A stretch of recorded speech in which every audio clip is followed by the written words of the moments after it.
कक्षा 3 की online class में आपका स्वागत है। कक्षा 3 में हम कर रहे हैं आज विषय इंग्लिश और हिंदी। तो सबसे पहले इंग्लिश। अंग्रेजी में आज हम करेंगे वाच का प्रयोग। मैंने आपको पहले इज एम आर का प्रयोग के बारे में समझाया था और आज हम कर रहे हैं वाच का प्रयोग। तो वाच में सबसे पहले वाच का अर्थ देखिए। वाच का अर्थ होता है था या थी। मेल है तो था और फीमेल है तो थी। वाच का अर्थ क्या हुआ? था या थी।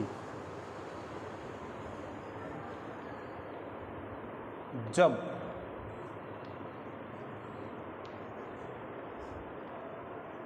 वाक्य के अंत में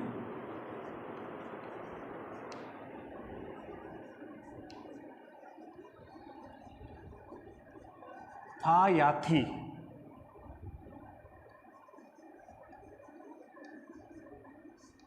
मुख्य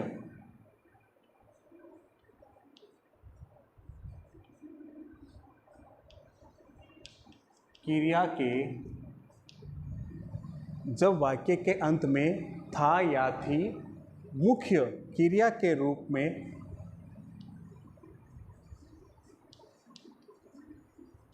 रहता है, मुख्य क्रिया के रूप में रहता है, तब वाच का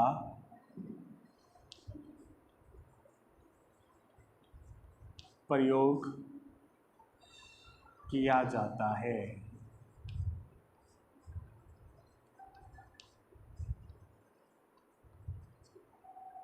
जब वाक्य के अंत में था थी मुख्य क्रिया के रूप में रहता है तब वाच का प्रयोग किया जाता है। फिर वाच का प्रयोग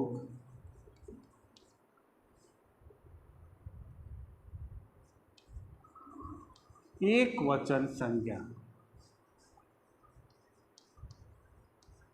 एक वचन संज्ञा यानी SINGULAR सिंगुलर नाउन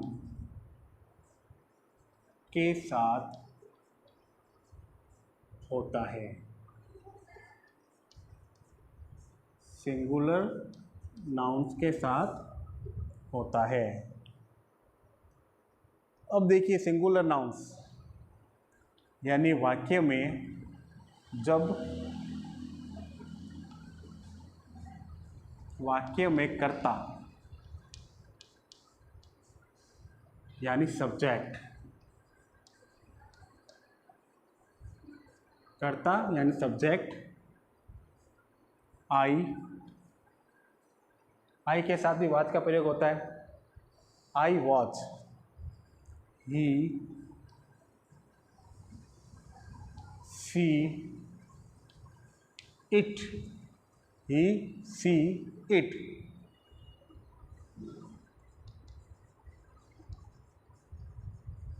और सिंगुलर नाउन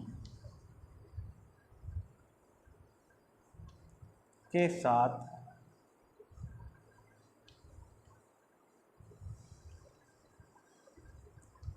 वाच का प्रयोग होता है। तो ये आपको कुछ बातें हैं जो वाच के नियम के बारे में ध्यान रखनी है। जैसे मैं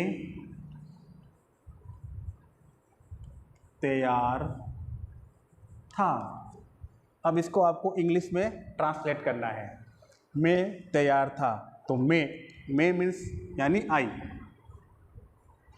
अब आई के साथ फिर क्या है? वॉज, था।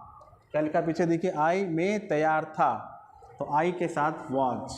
आई वॉज तैयार को क्या बोलते हैं? Ready, READY।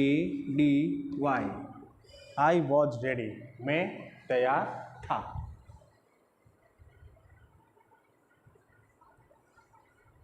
फिर मैं अमीर था, मैं अमीर था, तो मैं आई पीछे वाज है, था है, तो हम लिखेंगे वॉज। और अमीर को क्या बोलते हैं? Rich, RICH, rich. I was rich, मैं अमीर था। वह डॉक्टर था, वह डॉक्टर था, तो वह अब था है, था किसके लिए आता है? मेल के लिए, यानी पुरुषों और लड़कों के लिए। तो किस उसके लिए किसका यूज होगा? ही का। He was doctor, DOCTOR, he was doctor.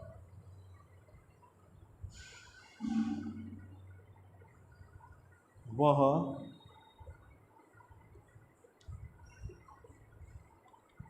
गायिका थी, वह गायिका थी। अब पीछे क्या थी? थी किसके लिए आता है? फीमेल के लिए। तो इसमें क्या है? वह को हम क्या का मानेंगे? She. Was singer, she was singer, वह गायिका थी।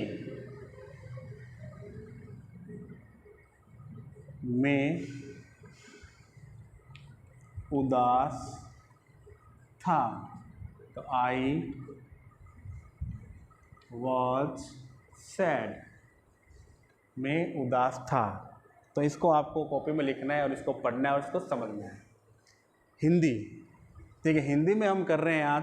आपके घर पर जरूरी काम होने के कारण अवकाश लेने हेतु प्रधानाध्यापक जी को प्रार्थना पत्र लिखिए।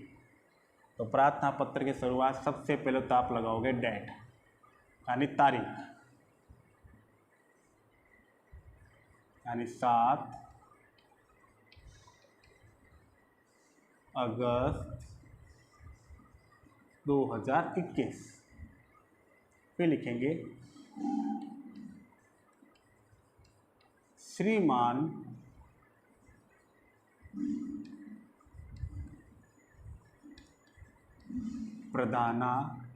प्रधानाध्यापक जी। फिर हम लिखेंगे स्कूल का नाम, मदर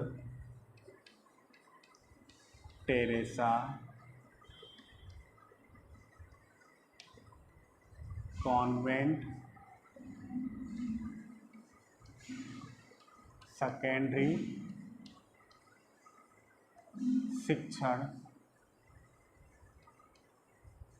समिति। मदर टेरेसा कॉन्वेंट सेकेंडरी शिक्षण समिति, बीकानेर।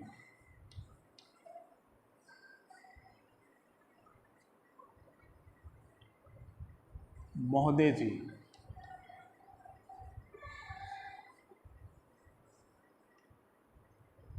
आपसे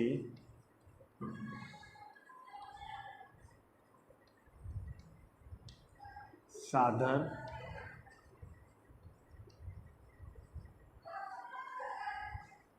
निवेदन है कि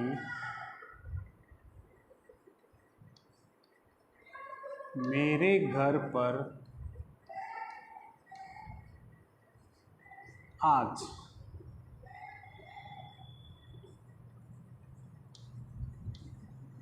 जरूरी कार्य होने के कारण, जरूरी कार्य होने के कारण मैं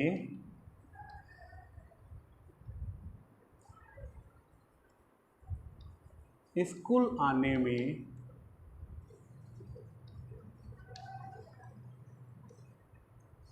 असमर्थ हूँ।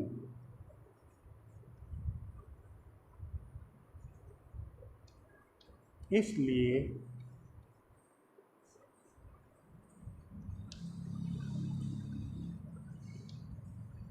आप मुझे एक दिन का आप मुझे एक दिन का अवकाश देने की कृपा करें। आप मुझे एक दिन का अवकाश देने की कृपा करें। धन्यवाद। आपका